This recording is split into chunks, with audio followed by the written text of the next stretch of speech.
you're getting lots of emails from lots of different people, and you've decided that today is the day that you're going to organize your Google Mail life. Well, you don't have to worry any longer because you can use labels and filters to help you organize your inundated inbox. All right, let's get us stuck into it then. There's a couple different ways that you can create a label. I'll show you this way, and there's another way that you can figure it if you like.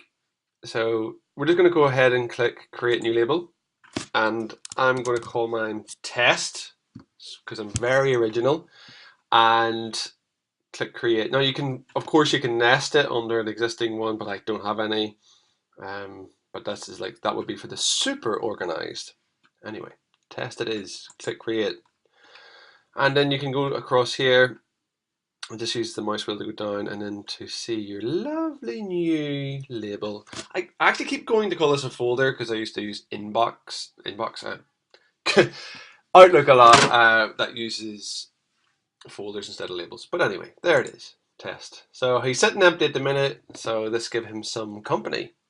Okay, over to the settings wheel, click on settings there, and straight away go to filters and blocked addresses in this beautiful, beautiful user interface. This is one I created before, so I'm just going to delete that. Dog's barking in the background. His name's Gabriel. Anyway, so I'm going to create a new filter, and I'm just doing this for myself, so I'm going to click put in the email address, sorry, tech.ned.dave.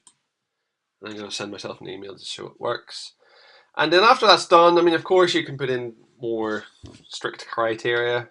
I'm not going to bother, but if you wanted to, you could. And then create the filter. What that means is any emails from this address, I'm going to put them into, you guessed it, the test label. Okay. Now, you can also click this one. What it does is it will move an email straight to the label. Just be careful though, because it doesn't, you might not know it's in there. Of course, it will be on red, but just to be a little bit more observant, okay? So it'll skip the inbox and go straight into the test label. Once you're done, again, I mean, you've got all these other options, which I'm going to brush over and go to create filter. And then what we'll do is we'll just click, create a little test email, filter and label to see if it works. Fingers crossed. And click send. And in the previous video, you would have learned how to use the undo feature. So I'm just going to click view to send it, go back to inbox and go, oh, where's the email? It's not there. Is it in test? Of course it is.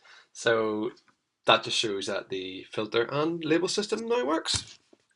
And now your life will be suddenly organized with all these beautiful labels and filters. Thanks for watching.